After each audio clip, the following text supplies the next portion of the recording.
Alright, so this is a little bit weird to talk about, but here we go.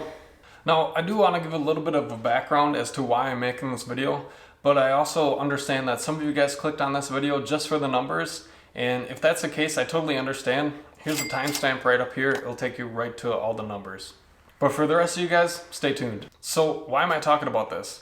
Why am I making a video about my income on YouTube and putting it out there for the world to see? I'll tell you one thing, it's definitely not to brag, and I think the numbers make that pretty clear, as you'll see in a little bit.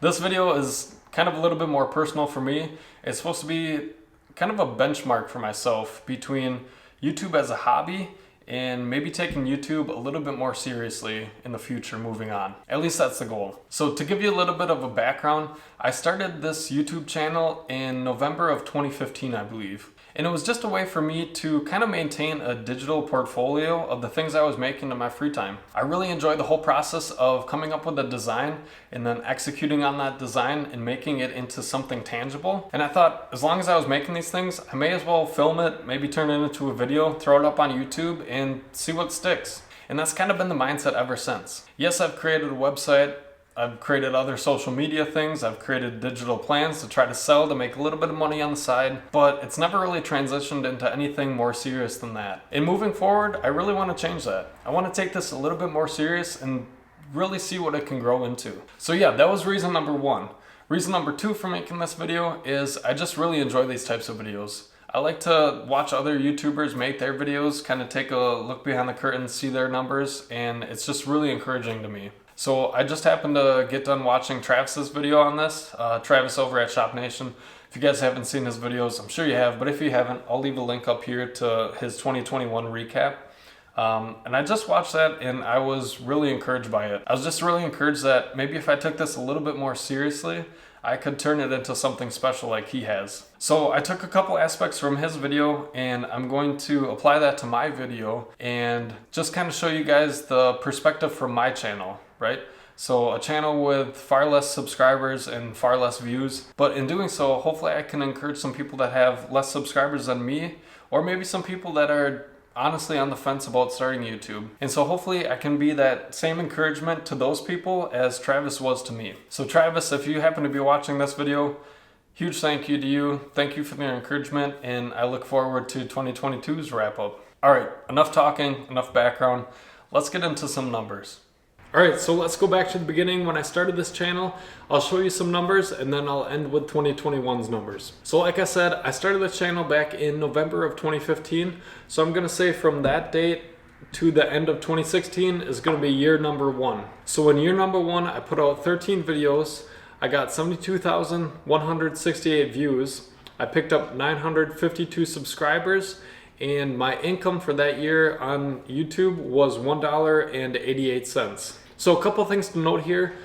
In those 14 months, I put out 13 videos, so not quite a video a month, but I picked up almost 1,000 subscribers. So maybe that's some inspiration to people looking to start a channel, or some people maybe just a little bit smaller than I am right now. You can do it. I feel like that first 1,000 subscribers is always the toughest to get, but hopefully at seeing my numbers in 14 months, I almost got there, and that was just doing it kind of as a hobby. So I'm sure if you're serious about this, just put your mind to it and you can get there a lot quicker. All right, so 2017, not to make any excuses, but it was a busy year for me personally. I got married that year and we also bought a house, so we moved in and everything that goes along with that. So I only put out 3 videos that year, but I got 145,378 views, and I also picked up 1,167 subscribers. The only downfall is I gained $0 in income. So long story short, there was some complication between my Google AdSense account and my YouTube account.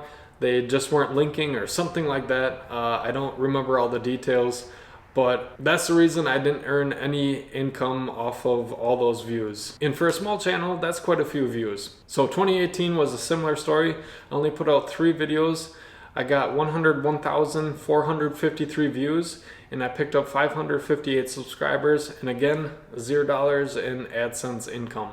In 2019, I doubled production and I put out 6 videos. I got 94,968 views, and I picked up 568 subscribers that year. And I finally got my Google AdSense account and my YouTube account figured all out, and I earned $152.95 that year. So 2020, I had a little bit of extra time on my hands, so I put out 14 videos that year. I got 145,984 views, and I picked up 830 subscribers. And with the AdSense all figured out, my YouTube revenue for that year was $728.75. And then I also started adding in a couple more streams of income. So I added planned sales for that year and made $223.50. And I also really started diving into affiliate sales. So for my Amazon affiliate sales, my revenue was $152.77. So a grand total for the year 2020, I made $1,105.02. And I'm happy with those numbers. Again, just to be doing this kind of as a hobby and still making some income just to pay for a couple supplies, a couple tools here and there, it's pretty incredible to me. But now on to year 2021. So I scaled back a little bit. I only put out 9 videos last year, but I gained 204,460 views, which is a 71% increase from the year prior. And I also picked up 1,342 subscribers, which is a 62% increase from the year prior. And now onto the income for 2021. So I added a couple more income streams last year.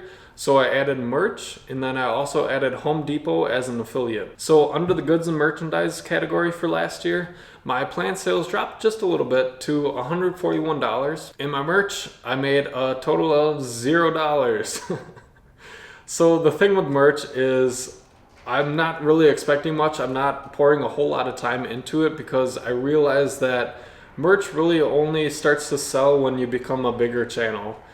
So for right now, I've just got this sweatshirt out there, and I've got a t-shirt out there. Links down below if you guys want to pick up a shirt or a sweatshirt. They're on Amazon and it's prime shipping, so you'll get it really quickly.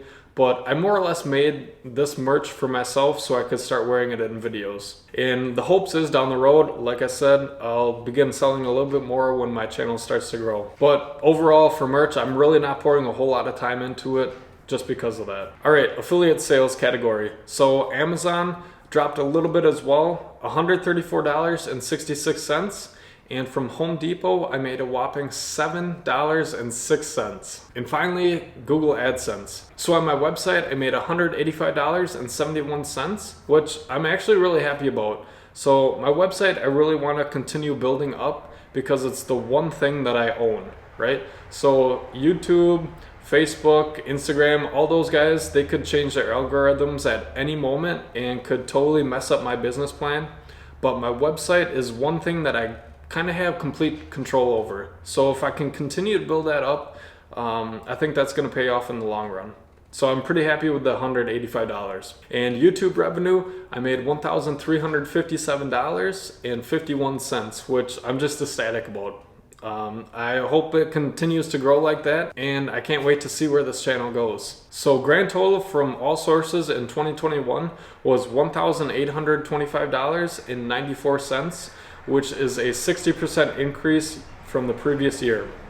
Again, I'm ecstatic about these numbers. It's always incredible to me that I can make a video about what I'm making in the shop, post it online, and then actually make a little bit of money from that. So again, this is just, it's all amazing to me. All right, so 2 things that are missing from these numbers, right? So taxes, not gonna talk about that this year. I just send these numbers off to a person that does it professionally and they handle all of that stuff. So that's way over my head. Again, I'm not gonna talk about it in this year's video. We'll see about next year. And also expenses. Again, I'm really not going to highlight these numbers just because they're so low right now, but here are just a few expenses for me. So website hosting, security, and other web tools, that's a big one. That's probably like $300 a year. And then I pay for SketchUp Pro because that way I'm able to make my plans and then sell them to you guys legally. And also the Affinity suite of products, which is Photo, Designer, and Publisher, I believe. So the Affinity suite of products is a replacement for the Adobe suite. It replaces Photoshop, Illustrator, and InDesign. and I just really like them. It's a one-time purchase, and I'm not in any way affiliated with them. I just think they're a good suite of products, and again, it's a one-time purchase, so you buy it once and you've got it. You keep on getting updates. I can't speak highly enough about them, and I have yet to find a tool in the Adobe suite that I cannot find in the Affinity suite. So if you're interested, go and check them out, but I digress. And lastly, let's talk about time. So the previous years, I really have no idea how much time I've spent on this whole endeavor. If I had to put a rough number to it, maybe 5 hours a week, but sometimes I spend a lot of time in the shop, and other weeks I spend no time in the shop. But again, if I had to put a rough number to it, maybe about 5 hours a week, so about 250 to 300 hours per year. But moving forward, I've actually downloaded an app on my phone. It's called Now Then. And basically I set up a task, so the task is doing whatever, and then under that main task I can set up subtasks. So my subtasks that I've set up are planning, making and filming, editing, plan development, and miscellaneous tasks. So basically whenever I start doing one of those items, I can hit the play button on my app and it will just start recording time. And then when I'm done with that task for the night, I can hit the stop button and it's going to log all those hours and categorize them in those different task categories. So at the end of the year, it will tally all of that up and give me percentages, different breakdowns, and I can give you guys a true value of time in next year's episode of this. But that's all I've got for this video. I really hope you guys enjoyed this. And again, I did not make this video to brag or anything like that. It's simply a line in the sand for me personally, between YouTube as a hobby and maybe taking YouTube a little bit more seriously, and then letting you guys know all the numbers behind it. If you guys have any questions about any of this, anything that I discussed in this video, make sure to leave a comment down below. I do my best to reply to every comment down there. So again, if you got a question, leave it down below. Thanks for watching, everybody, and I'll see you in the next one.